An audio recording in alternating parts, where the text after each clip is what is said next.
Salut à tous, vous avez été pas mal à me demander comment on homologue une moto pour la compétition. Je vais donc vous montrer tout ce que j'ai mis sur ma CB500 et tout ce que vous pouvez rajouter qui peut être utile. C'est possible que j'en oublie, alors ne m'en voulez pas si c'est le cas. Bon, j'essayais d'éclairer au maximum pour vous montrer ma CB. Donc pour ceux qui ne le savent pas, en 2022 j'étais pilote en 500 Cup et cette année je pars en 300. Je suis normalement censée partir en championnat de France, mais tout dépendra du budget et des sponsors.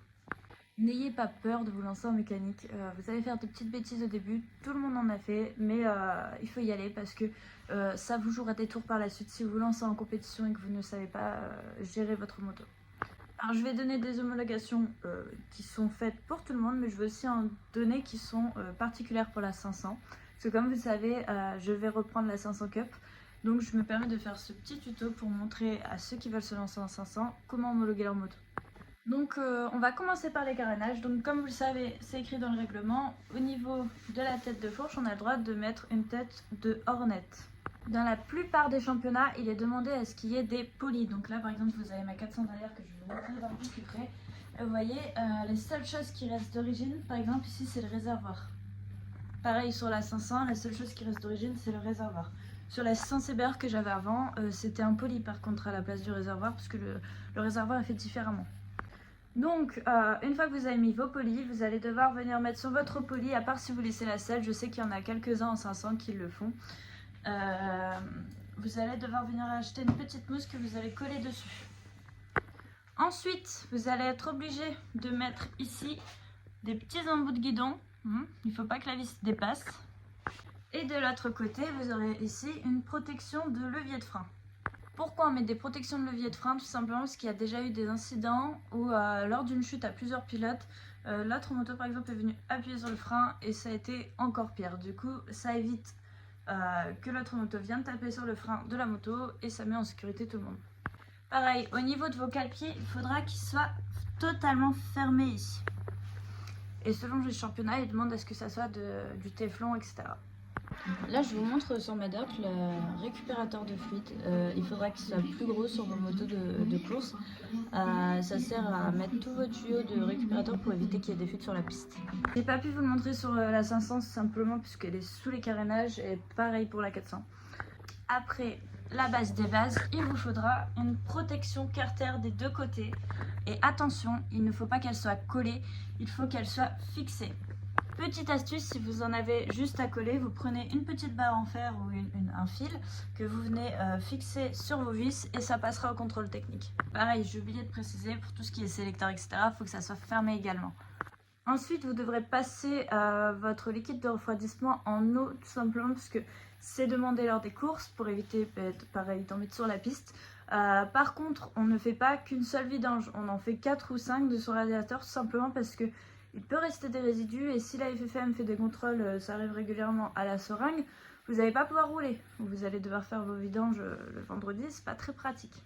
Ensuite, je vais essayer de vous montrer. Moi, j'ai ce système. Vous n'êtes pas obligé de le mettre, vous pouvez garder vos clés si vous voulez. Et ici, dedans, on vous le verrez pas là, mais on a des genres de petites mousses. C'est des cubes qu'on doit obligatoirement mettre dans tout le réservoir lors de la saison. C'est pour éviter que l'essence se renverse en cas de chute. Enfin, je ne débattrai pas sur ce sujet. Petite astuce pour le maître-cylindre. Alors moi j'ai rajouté une petite plaque comme ça, qui fait beau esthétiquement aussi, qui permet quand je chute à ne pas abîmer mon maître-cylindre. Ça m'a sauvé plusieurs fois. Ensuite, pour ceux qui ont le même style de brossillon que nous, il faudra ici, si vous avez des vis qui dépassent, il faudra mettre, comme on l'a mis ici, une petite durite dessus pour éviter que ça frotte sur la piste et qu'il n'y ait pas de souci au contrôle technique. N'oubliez pas de bien mettre les pneus homologués pour votre compétition. Pratiquement chaque championnat a son fournisseur de pneus, vous le trouverez dans le règlement. Nous pour la 500 Cup, c'est pneus libres. Ensuite, on est obligé de mettre ce qui s'appelle la petite dent de requin. C'est comme ça qu'on l'appelle. C'est ici, ça permet de protéger pour éviter que votre main, etc. se prenne dans la chaîne en cas de chute. Marqué dents de requin, vous trouverez sur les différents sites. Attention, selon les championnats, les entretoises fixes ne sont pas autorisées. Très important, à plusieurs endroits, vous allez devoir venir percer vos vis, comme là, et les sécuriser avec du fil de fer. Il faut faire ça aussi avec le filtre à huile, avec le bouchon, je sais plus exactement lequel, et le bouchon ici de vidange comme vous pouvez le voir. Au niveau du sabot, les réglementations ont changé. Il faut donc fermer entièrement le sabot, c'est-à-dire qu'il ne faut plus de trous à cet endroit. Donc vous le fermez avec du mastic de la fibre, mais il ne faut plus de trous. Attention, il faut que votre sabot soit assez grand parce qu'ils sont vachement chiants avec ça, c'est-à-dire environ 5 litres de contenance. Et qu'ils ne fuient pas, ça leur arrive de mettre de l'eau pour vérifier que votre sabot ne fuit pas. Au niveau des butées de direction, il ne faudra pas que les butées viennent taper, principalement pour les sportives. On a également l'obligation, que j'ai ici, d'avoir un feu pluie que vous allumez au guidon et qui se trouvera ici avec ces 6 lumières qu'il faut. Vous voyez, 1, 2, 3, 4, 5, 6 lumières. Donc voilà à quoi ça ressemble quand c'est allumé, c'est pour quand il pleut. Si vous voulez prendre la piste, il faut absolument que vous l'ayez et de toute façon sinon vous ne passerez pas au contrôle technique. Ensuite, selon certains championnats, on vous obligera à mettre les logos FFM et par exemple Pirelli selon la marque. Nous, en 500, on n'a aucune obligation. Ça vient de tomber, la FFM m'a dit qu'on n'avait pas l'obligation de mettre tout ça. Il faudra également que ça soit présent sur vos combinaisons, sauf pour certains championnats comme la 500 Cup. Dans plusieurs championnats, ils demandent des commodos origine. Il faut également que votre coupe-circuit soit rouge et soit présent surtout. Les numéros, allez voir dans votre règlement, il y a des dimensions à respecter et vous n'avez pas le droit de faire les typographies que vous voulez. Également, j'ai beaucoup de pilotes qui arrivent en découverte avec des numéros blancs par exemple. C'est interdit, vous devez avoir des numéros jaunes. Ça, pareil, vous retrouverez dans votre règlement le numéro des couleurs. Demandez. Il est obligatoire également d'avoir un contour. Nous, en 500, on a enlevé parce que c'est des vieilles motos, on a mis ça à la place, que j'achète sur Amazon à 20 € qui me permet de passer le contrôle technique au niveau sonore. Donc là, je veux donner un peu plus de conseils pour les personnes qui veulent vraiment préparer une 500. Donc au niveau des amortisseurs, bien sûr, le meilleur, ça restera EMC. Après, vous avez les Öhlins qui sont assez chers, les YSS. Au niveau de la fourche, vous avez des kits qui vous sont proposés qui, pareil, restent assez chers. Moi, personnellement, je vais chez mon préparateur qui me met des cales et une huile bien spéciale et ça suffit largement. Au niveau du disque de frein, ne prenez pas celui à pétale, mais prenez celui-ci en France Équipement, c'est le meilleur. Au niveau des plaquettes, nous on est plus XBK5. Pour ce qui est de la ligne, votre ligne, il faudra une ligne micron. Enfin, c'est ce qu'il y a de mieux du moins. Une ligne micron et après vous pouvez mettre un peu ce que vous voulez en pot tant que ça remonte assez. Pareil, j'ai oublié de préciser qu'il ne faut pas que le pot dépasse la roue à l'arrière. Sinon ça ne passera pas au contrôle technique. Bien sûr, logique, il faudra enlever les béquilles, les clignotants, les rétroviseurs et tout ce qui s'apparente à la route. Pour les guidons, je prends ceux de chez Daffy qui sont à 36 €. Le passage de roue est obligatoire en 500 Cup. Au niveau ici du passage de l'essence, j'ai préféré mettre un petit filtre pour filtrer mon essence et éviter qu'il y ait des mauvaises choses qui se déposent. Pareil, il faudra que votre sabot, juste ici, je vais essayer de vous montrer. Il faudra qu'il soit bien fermé, sinon ils vont pas accepter au contrôle technique. Moi je suis en inversé sur la CB, donc on me demande comment j'ai fait pour la mettre en inversé. J'ai acheté donc les commandes qui sont d'AliExpress parce que j'arrivais pas à le faire avec une autre.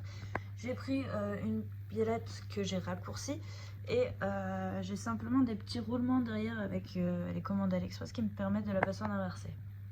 La chaîne on l'a passée en 520.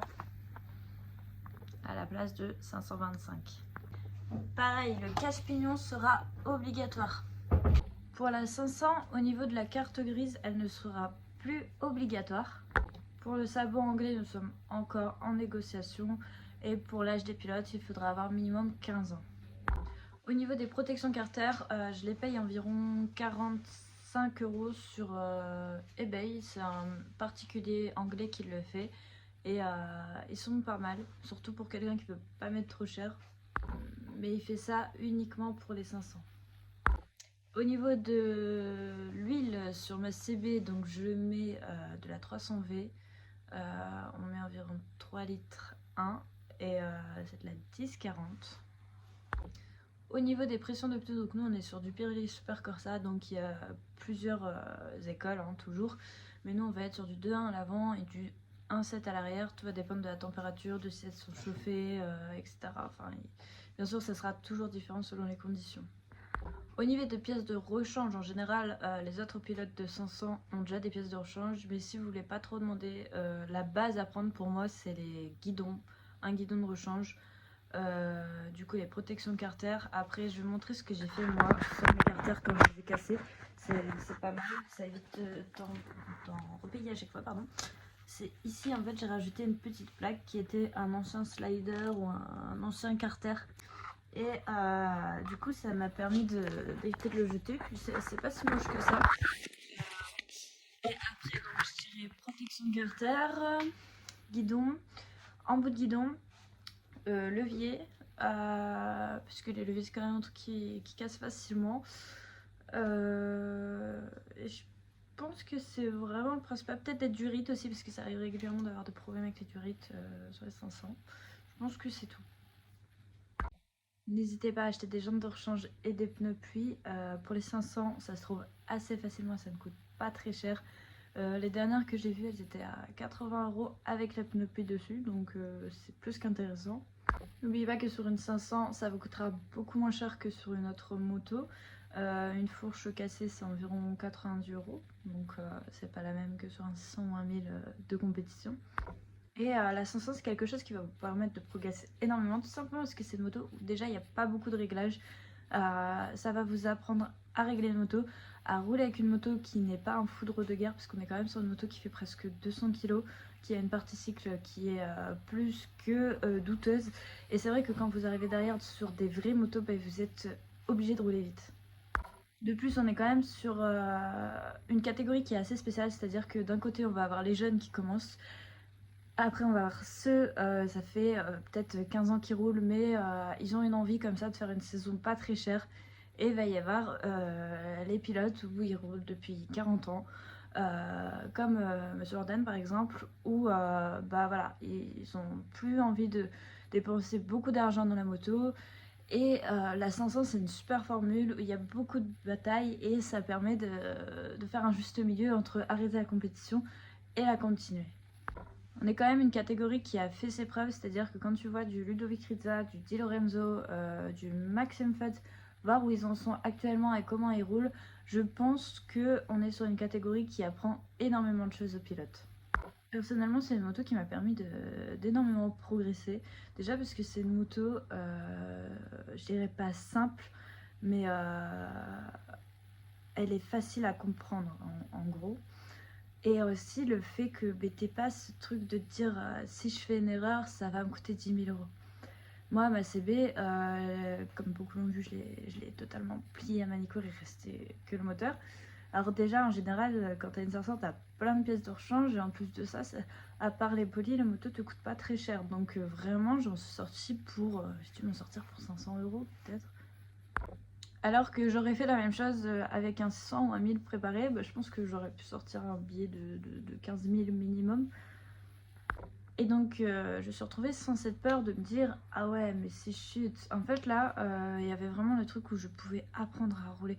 Limite la seule raison pour laquelle j'avais peur de chuter c'était de me faire mal moi à un moment donné parce que ouais, c'est pas non plus c'est énervant de tomber, il faut réparer, ça coûte quand même de l'argent même si c'est pas cher.